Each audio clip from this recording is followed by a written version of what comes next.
जय हिंद प्यारे बच्चों। आज हम मैथ्स का ठीक है चैप्टर नंबर 3 का एक बहुत ही इम्पॉर्टेंट टॉपिक जो है वो आज हम ख़त्म करने वाले हैं, जो एग्ज़ाम में जिसका क्वेश्चन आता ही आता है। ठीक है ना, आप सबको पता है हमारे पास हमारा जो चैप्टर नंबर 3 है वो है दो चर वाले रैखिक समीकरण युग्म। ठीक है ना, linear equation in two variable. ठीक है, और उनके पेयर होंगे, मतलब दो समीकरण होंगे। ठीक है ना, दो इक्वेशंस होंगे।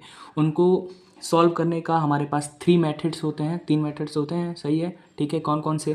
सबसे पहला हम ग्राफ से हल करते हैं, फिर दूसरा हम लोग कौन सा करते हैं, एलिमिनेशन करते हैं, फिर तीसरा हम लोग कौन सा करते हैं, क्रॉस मल्टीप्लिकेशन। ठीक है ना, तो उसमें से जो ग्राफिकल मेथड है जो बहुत इंपॉर्टेंट है और ईजी भी है, उसको आज हम समझने वाले हैं। ठीक है, पहले हम ये समझेंगे जो हमारा इक्वेशन होता है उसका स्टैंडर्ड फॉर्म कैसा होता है। स्टैंडर्ड मतलब जो व्यापक रूप हो उसका, हर जगह मान्य हो। ठीक है ना, तो उसका व्यापक रूप होता है A1 x b1y c1 is equals to 0, equation number 1। a2x b2y plus c2 is equals to 0, ये इक्वेशन नंबर 2 है हमारा। ठीक है ना, इससे कंपेयर कीजिए। देखिए यहाँ पे x के आगे क्या हमारा कोएफिशिएंट जुड़ा है, x के आगे हमारा कोएफिशिएंट क्या है, 1 है, तो मतलब a1 का वैल्यू 1 है। ठीक है ना, अच्छा y के आगे क्या जुड़ा है, 3, इसका मतलब b1 का वैल्यू 3 है और c1 के जगह पे 6 है हमारा। ठीक है ना, इसी तरह A2 के जगह पे 2 है और B2 के जगह पे -3 है और क्या है, C2 के जगह पे 12 है। ठीक है ना, तो हम इस तरह से अपने जो स्टैंडर्ड फॉर्म होता है हमारा किसी भी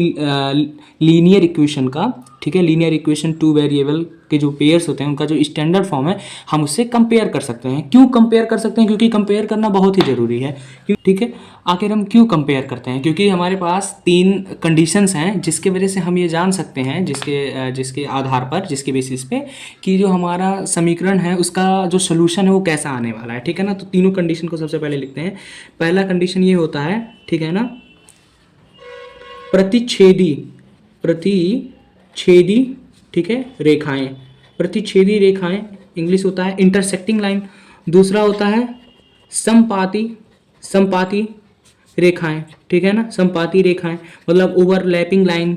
तीसरा होता है समांतर रेखाएं। ठीक है ना, समांतर रेखाएं।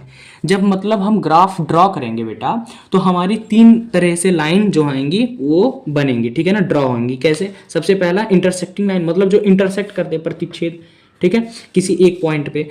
संपाती मतलब ओवरलैप कर जाए, एक ही लाइन पे हो। ठीक है ना, जैसे एक लाइन ये और एक लाइन ये हो गया इसी पे। ठीक है ना, उसके बाद से समांतर रेखाएं। समांतर रेखाएं मतलब क्या, जो एक दूसरे से पैरेलल हो, मतलब ये कहीं पे मीट ना करें, कहीं पे भी टच ना हो। ठीक है ना, तो हमारे पास 3 कंडीशंस बनती हैं। सबसे पहला बनता है इंटरसेक्टिंग लाइन, दूसरा संपाती रेखाएं मतलब ओवरलैपिंग लाइन, और तीसरा क्या होता है हमारे पास, समांतर मतलब पैरेलल लाइंस। ठीक है, और इसके कंडीशंस होते हैं, जैसे रेखाएं जब प्रतिच्छेदी होती हैं, इंटरसेक्टिंग होती हैं, ठीक है ना, ग्राफ में जब रेखाएं इंटरसेक्टिंग होती हैं तो उसके लिए हमारा कंडीशन बनता जो है वो है A1/A2, मतलब A1 A2 का जो रेशियो होता है वो इक्वल नहीं होता है B1/B2 के रेशियो के। ठीक है ना, मतलब इस पे क्या होगा, ये सिंगल पॉइंट पे मीट होगा, जिसके वजह से केवल वन सॉल्यूशन होगा, वन सॉल्यूशन, केवल ओनली वन सॉल्यूशन होगा। ठीक है, केवल एक हल होगा। कितने हल होंगे? केवल और केवल एक हल। ठीक है, अच्छा यहाँ पे देखिए, जब ओवरलैप किया है बेटा, हम सब जानते हैं कि जहां पे पॉइंट्स इंटरसेक्ट करते हैं किसी रेखा के, वही हमारा सोल्यूशन होता है। ठीक है, लेकिन यहाँ पे देखो तो कई पॉइंट इंटरसेक्ट किए हैं ना, देखो कई पॉइंट, तो इसका मतलब इसमें क्या होगा, इसका जो कंडीशन इस तरह से बनता है, A1/A2 इक्वल होता है B1/B2 के और इक्वल होता है C1/C2 के। ठीक है, अभी आप पूछोगे सर आप ये क्यों बता रहे हो सर, ये तो देख के पता चल रहा है ना कि इसके मैनी सोल्यूशन होंगे, मतलब बहुत सारे हल होंगे, लेकिन बता क्यों रहे हो सर? अभी बताता हूँ बेटा, इससे क्वेश्चन आता है, होता ये है, आपको मल्टीपल चॉइस में क्वेश्चन ये पूछ सकता है, हमें मान लीजिए 2 इक्वेशन दे दिया, ठीक है, इक्वेशन 1 इक्वेशन 2, ऑप्शन दे देगा, एक हल होंगे इसके, अनेक हल होंगे मतलब बहुत सारे, या फिर कोई भी नहीं हल होंगे, एक भी हल नहीं होंगे। ठीक है, ठीक है, तो इसको हम लोग कैसे इसका आंसर देते हैं, देखिए हम लोग कंडीशन को अप्लाई करेंगे। कंडीशन जो इक्वेशन 1 और 2 है उसको हम, जो हमारा स्टैंडर्ड फॉर्म था ना, स्टैंडर्ड फॉर्म, उससे हम कंपेयर करके A1/A2, B1/B2 और C1/C2 का वैल्यू निकालेंगे। ठीक है, जो वैल्यू निकालने पे अगर हमारा इन तीनों में से, और समांतर इन तीनों का अगर कोई भी एक कंडीशन फॉलो करेगा तो हम उससे आंसर जान जाएंगे। जैसे समांतर का क्या होता है, A1/A2 जो है वो इक्वल होता है B1/B2 के, लेकिन इक्वल नहीं होता है C1/C2 के। अगर मान लीजिए हम कंपेयर किए, मान लीजिए हमारा ये वाला आ गया, ठीक है। तो हम इससे क्या समझेंगे, ये वाला कहाँ पे आता है हमारा, यहाँ पे आता है। इससे हम ये समझ सकते हैं कि हमारा जो रिजल्ट होगा उसका केवल एक ही सोल्यूशन होगा, तो हम एक पे टिक कर देंगे बिना इक्वेशन को सॉल्व किए। समझ में आया आपको? ठीक है। इसके मैनी सोल्यूशंस होते हैं, जब रेखाएं संपाती होती हैं, ओवरलैपिंग होती हैं, तो बहुत सारे सोल्यूशंस होते हैं, ठीक है ना। अनेक हल इसको कहते हैं हिंदी में हम लोग, ठीक है ना, अनेक हल। और जब बेटा रेखाएं समांतर होती हैं तो इसके नो सोल्यूशन होते हैं, सोल्यूशन ही इसका नहीं होता है भैया। जब लाइन कहीं पे समांतर है तो लाइन कहीं मिल पाएंगे, नहीं मिल पाएंगे। जब लाइन मिलेंगे नहीं तो हमारा आंसर आएगा नहीं। तो ये था एक कंडीशन, ये बहुत इंपॉर्टेंट है। आपको लग रहा होगा अरे सर बहुत इजी वे में समझा दिया सर, बहुत 2 मिनट में ख़त्म कर दिया सर, तो ये बहुत इंपॉर्टेंट है, आप इसको हल्के में मत लीजिएगा, ठीक है ना। आइए देखिए इससे क्वेश्चंस कैसे बनते हैं, ठीक है ना। तो देखिए ये हमारा था व्यापक रूप है, ये हमारा कौन सा रूप है भैया, हमारा समीकरण दिया हुआ है, ठीक है ना। तो आइए चेक करते हैं इस समीकरण का कितना हल होगा। आइए चेक करते हैं कि ये जो हमारे समीकरण यहाँ पे दिया हुआ है इसके कितने हल होंगे। आइए देखते हैं जो यहाँ पे हमारा ये इक्वेशन दिया हुआ है इसके कितने हल होंगे। तो देखिए हम a1/a2 b1/b2 और c1/c2 को लिखते हैं, ठीक है ना। a1 यहाँ पे क्या है, कुछ भी नहीं है, इसका मतलब 1, b2 क्या है 2, अच्छा b1 क्या है 3 और b2 क्या है 3, साइन के साथ हम लोग लेते हैं, ठीक है ना। अच्छा c1 क्या है 6 और c2 क्या है, c2 क्या है 12 माइनस का 12। अच्छा ये देखिए ये कटा 6 1 6 6 2 12, ठीक है। 3 1 3 3 1 3 हमारा है 1/1 1/2 1/1 और 1/2। इसका मतलब ये देखो भैया ये दोनों इक्वल नहीं है, ठीक है, लेकिन ये दोनों क्या हैं इक्वल हैं ये दोनों। इसका मतलब हमारा ये कौन सा कंडीशन बन रहा है, फर्स्ट वाला कंडीशन बन रहा है। फर्स्ट कंडीशन कौन सा कंडीशन बन रहा है, फर्स्ट कंडीशन, जिसमें हम लोग सीखे थे a1/a2 अगर इक्वल ना हो b1/b2 के, इसका मतलब इसके केवल वन सोल्यूशन होंगे, वन सोल्यूशन होंगे। और ये भी एग्जाम में पूछ सकता है, ये भी पूछ सकता है कि रेखाएं कैसी होंगी। जब वन सोल्यूशन होगा भैया तो रेखाएं हमारी इंटरसेक्टिंग होंगी, इंटरसेक्टिंग लाइन्स होंगी। इंटरसेक्टिंग मतलब प्रतिच्छेदी रेखाएं होंगी बेटा। समझ में आया कि नहीं आया आपको, अच्छे से क्लियर हुआ। तो इसका मतलब इस ये जो हमारा इक्वेशन दिया हुआ है इसका वन सोल्यूशन आएगा। कैसे आएगा आइए देखते हैं हम। सबसे पहले इस इक्वेशन को सॉल्व करने के लिए दो इक्वेशन है, इक्वेशन 1 इक्वेशन 2। तो इसके लिए हमें पहले दो चार्ट बनाना पड़ेगा, ठीक है, दो चार्ट छोटा छोटा, ठीक है। हम लोग दो चार्ट बनाएंगे,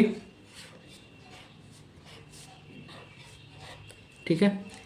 यहाँ पे लिखेंगे हम लोग, चार्ट हमारा बन गया, ठीक है। तो ये हमारा है इक्वेशन फर्स्ट के लिए, ये इक्वेशन सेकंड के लिए, ठीक है ना। इक्वेशन फर्स्ट के लिए एक्स वाई लिखें, इक्वेशन सेकंड के लिए एक्स वाई लिखें।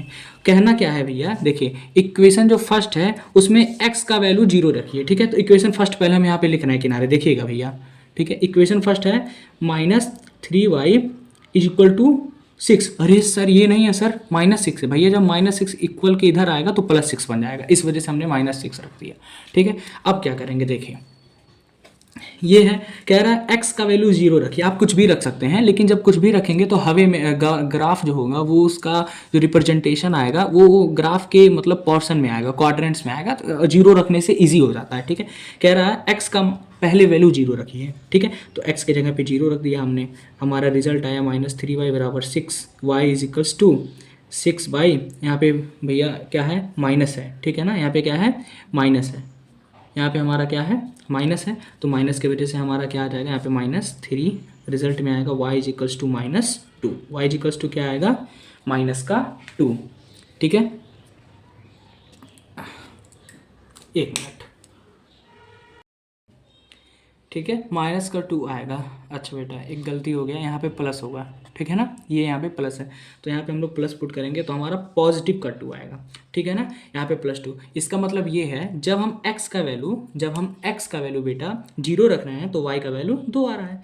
अब इस प्रकार y का वैल्यू अब 0 रखिए, तो यही हमारे पास जो हमारा समीकरण है ये है। अब क्या कीजिए, y का वैल्यू 0 रखिए, +3 × y की जगह पे 0 = 6। तो हमारा आ जाएगा x = 6। मतलब जब हम y का वैल्यू 0 रखे हैं तो x का वैल्यू 6 आया है। यही सेम चीज़ हम इसमें करेंगे, ठीक है ना। -3y इज इक्वल्स टू 12, ठीक है। ये जो यहाँ पे प्लस का 12 है ये इक्वल के इधर माइनस प्लस बन गया, ठीक है ना। इसलिए देखिए अब हम क्या करेंगे, x का वैल्यू 0 रखेंगे इक्वेशन में। x का वैल्यू 0 रखेंगे, यहाँ पे माइनस था बेटा, मेरे से मिस्टेक से प्लस हो गया है, ठीक है। -3y इज इक्वल्स टू 12, ठीक है। अब x की जगह पे हम लोग क्या रखे हैं, 0 रखे हैं, तो हमारा क्या आएगा, हमारा आएगा 3y, क्योंकि ये पूरा पोर्शन 0 हो गया। यहाँ पे क्या बोलते हैं, माइनस है, माइनस का 3y इज इक्वल्स टू 12, तो यहाँ पे क्या हो जाएगा 12 का और -3 से डिवाइड हो जाएगा, हमारा रिजल्ट आएगा -4। मतलब कि जब हम x का वैल्यू 0 रखे हैं तो हमारा रिजल्ट -4 आया है, ठीक है ना। इसी तरह अब y का वैल्यू 0 रखेंगे, 2x - 3 इंटू वाई का वैल्यू 0 रखेंगे 12, ठीक है। 2x is equal to 12, x is equal to हमारा क्या आ जाएगा 6 आ जाएगा, ठीक है। मतलब जब हम y का वैल्यू 0 रखेंगे तो x का वैल्यू हमारा क्या आएगा 6 आएगा। अच्छा, इससे क्या हमें पता चलता है, एक बात ध्यान दीजिएगा कि समीकरण 1 के लिए हमें कुछ निर्देशांक मिले हैं। क्या मिले हैं, कोऑर्डिनेट्स मिले हैं, निर्देशांक। समीकरण 1 के लिए क्या मिले हैं, निर्देशांक मिले। वो क्या क्या मिले हैं, पहला निर्देशांक हमें मिला है 0,2, ठीक है, एंड दूसरा हमें मिला है 6,0। आप सभी को पता है ये निर्देशांक एक बिंदु बनाएगा, ये भी एक बिंदु बनाएगा। जब एक बिंदु बनाएगा और एक बिंदु को मिलाएंगे तो हमारा एक रेखा बनेगा, इसीलिए हम लोग कहते हैं रेखीय समीकरण, क्योंकि इस समीकरण का एक क्या बनेगा, रेखा बनेगा, ठीक है ना। इसी प्रकार समीकरण 2 के लिए भी, दो के लिए भी हमें कुछ कोऑर्डिनेट्स मिले हैं, क्या मिले हैं वो देखिए। इसी प्रकार हमारे लिए समीकरण 2 के लिए भी क्या मिले हैं, कुछ ऑर्डिनेट्स मिले हैं। क्या ऑर्डिनेट्स मिले हैं, 0, -4 पहला, एंड दूसरा हमें मिला है, क्या मिला है भैया, 6,0, ठीक है ना। अब इन्हीं कोऑर्डिनेट्स को हम लोग क्या करेंगे, इस ग्राफ में पुट करेंगे, ठीक है। हमारा ग्राफ पहले से ही रेडी है, आप सबको पता होगा कि ग्राफ किस तरह से होता है, ठीक है ना। ये रहा हमारा ग्राफ, ठीक है, ग्राफ हमारा पहले से ही रेडी था, ठीक है। अब देखिए हमारे पास जो कोऑर्डिनेट हैं वो कौन कौन से हैं। सबसे पहले इक्वेशन, इधर मैं लिखता हूँ, इक्वेशन 1 के लिए जो है वो है हमारा 0,2 एंड 6,0, और जो सेकंड के लिए है हमारा, सेकंड के लिए जो है वो है 0, -4 एंड 6,0। यही हमको प्लॉट करना है, ठीक है। चलिए सबसे पहले फर्स्ट इक्वेशन के लिए पुट करते हैं। कह रहा है कि x जो सबसे पहला वैल्यू होता है वो x होता है, दूसरा वैल्यू y होता है, ठीक है। कह रहा है x 0 पे चलेगा, मतलब जो हमारा x एक्सिस होगा वो 0 बार, तो y एक्सिस 2 बार चलेगा। तो देखिए भैया, जब x एक्सिस 0 मतलब x पे हमें चलना ही नहीं है, y पे 2, तो हमारा यहाँ पे आएगा, ठीक है। इसको हम लोग नाम देते हैं 0,2, ठीक है ना, 0,2 ऑर्डिनेट है। फिर दूसरा देखिए कह रहा है 6,0, ठीक है। हमारा इक्वेशन फर्स्ट का है जो हम लोग निकाले हैं कोऑर्डिनेट, 6,0 मतलब x पे हमें 6 चलना है और y पे 0, तो y पे 0 का मतलब y पे चलना ही नहीं है, x पे 6, तो हमारा हो गया 0,6। अब इन दोनों लाइन को हम मिला देंगे तो हमारा एक जो समीकरण जो है हमारा उसका पहले समीकरण का जो रेखा है वो बनके रेडी हो जाएगा, ठीक है। तो मेरे पास स्केल नहीं था इसलिए मैं इसका यूज़ करूँगा इसको ज्वाइंट करने में। देखिए ठीक है, ये हमारा बना, ठीक है। ये हमारा समीकरण कौन सा है, समीकरण हमारा है x + 3y = 6 का रेखा है, ठीक है। अब इसी तरह दूसरा समीकरण, ये जो दूसरा समीकरण है इसके लिए प्लॉट करते हैं। दूसरे समीकरण के लिए हम क्या करेंगे, सबसे पहले हम क्या करेंगे 0,4 मतलब x 0 चला है और जो y है वो क्या चला है -4, तो y यहाँ पे -4 होगा, नहीं ये पॉजिटिव होता है, यहाँ पे नेगेटिव होता है, तो -4 कह रहा है x 0 मतलब 0 पे x पे चलना ही नहीं है, ठीक है, लेकिन y पे -4, ठीक है। तो ये हो जाएगा हमारा 0,-4, ठीक है। अब कह रहा है नेक्स्ट वन हमारा कह रहा है 6,0 मतलब x पे 6 से चलिए, ये रहा y पे 0 मतलब सेम यही कोऑर्डिनेट हमारा बनेगा, सेम यही कोऑर्डिनेट, ठीक है। अब इसको भी मैच कर लीजिए, इसको भी मैच कर लेते हैं भैया, इसको भी मैच कर लेते हैं। देखिए यही हमारा समीकरण कौन सा था, 2x - 3y = 12 का ये लाइन है। देखिए हमारा यही सॉल्यूशन होगा बेटा। क्या सॉल्यूशन होगा? जहाँ पे लाइन इंटरसेक्ट करता है वही पॉइंट हमारा क्या हो जाता है? सॉल्यूशन हो जाता है। समझ में आया ना? वही पॉइंट हमारा क्या हो जाता है? सॉल्यूशन। तो हमारा जो इंटरसेक्ट पॉइंट किया वो किस पे किया है? 0,6 का। और हमने पहले ही बताया है जो पहला पार्ट होता है वो x का वैल्यू होता है और दूसरा पार्ट किसका होता है? y का वैल्यू होता है। इसका मतलब जो हमारा x इज इक्वल टू हो जाएगा वो 0 आएगा और जो y का वैल्यू आएगा वो हमारा क्या आएगा? 6। यही था हमारा ग्राफिकल मेथड जिससे हम लोग आंसर फाइंड करते हैं। अच्छा सर लैंग्वेज कैसे लिखते हैं? लैंग्वेज हम इस तरह से लिखेंगे सिंस, ठीक है, जो हमारा इंटरसेक्टिंग पॉइंट है, कॉमन इंटरसेक्टिंग पॉइंट है वो क्या है? 0,6। So x is equal to 0 and y is equal to 6, ठीक है। जो हमारी प्रतिच्छेदी, जो कॉमन हमारा जो कॉमन दोनों में उभय जो इंटरसेक्टिंग लाइन है वो क्या है? इंटरसेक्टिंग पॉइंट है वो है 0,6। इसी वजह से बेटा चूंकि जो हमारा उभय इन प्रतिच्छेदी पॉइंट है वो क्या है? 0,6। इसी वजह से हमारा x का मान 0 और y का मान 6। आई होप कि आपको बहुत अच्छे से ये ग्राफिकल मेथड समझ में आया होगा, ठीक है ना। आपको थोड़ी बहुत ग्लिच हुई होगी बीच में, ठीक है ना, कुछ मिस्टेक की वजह से, ठीक है, लास्ट में थोड़ा साइन में चेंजिंग हो गया था इस वजह से, ठीक है। मैं चाहूँगा एक बार मैं आपको फिर से समझा दूँ, ठीक है। देखिए सबसे पहले इक्वेशन है, हम इसको क्या करते हैं? कंपेयर किए तो पता चला कि ये इसके ओनली वन सोल्यूशन होंगे क्योंकि लाइन वो a1/a2 इज इक्वल नहीं था b1/b2 के, ठीक है ना। इसको सॉल्व करने के लिए सबसे पहले हम दो ग्राफ बनाएंगे, दो चार्ट बनाएंगे, ठीक है ना। दो क्या करेंगे?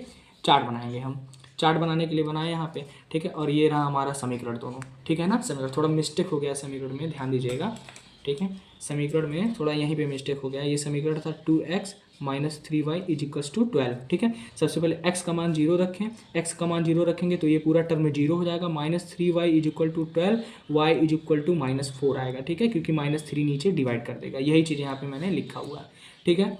इसको जब हम करेंगे हमारा एक्स वाई का हमें क्या मिलेगा? कोऑर्डिनेट मिलेगा। इसी तरह पहले इक्वेशन में भी किए, पहले x का मान 0 रखें तो y का मान क्या आ गया?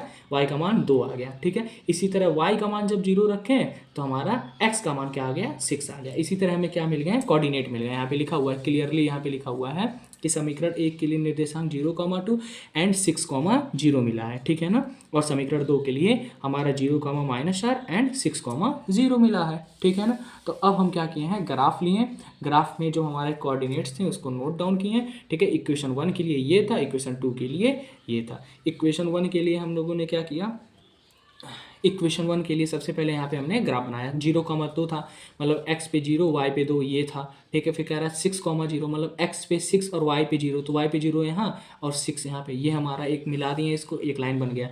फिर इसी तरह हम लोग इक्वेशन सेकंड का भी पहले क्या था? हमें चाहिए था x पे 0 ये रहा और y पे -4 ये रहा, हमारा 0,-4 बन गया। फिर कह रहा था x पे 6 इधर आया और y पे 0 मिला करके हमारा ये पॉइंट, दोनों को मिलाएं तो हमारा एक कॉमन इंटरसेक्टिंग पॉइंट आया। यही कॉमन इंटरसेक्टिंग पॉइंट हमारा क्या होता है? सोल्यूशन होता है, ठीक है ना। तो यहाँ पे लिखेंगे सिंस इंटरसेक्टिंग पॉइंट 0,6 है, ठीक है, इस वजह से x का मान 0 और y का मान 6। ये बहुत ही इंपॉर्टेंट है, मुझे पता है ये वीडियो थोड़ा सा लंबा हो गया होगा, ठीक है। तब तक के लिए धन्यवाद। एंजॉय कीजिए इस मैथ्स के वीडियो को, ठीक है ना। ये हमारा पहला वीडियो था, ठीक है। थैंक यू बेटा।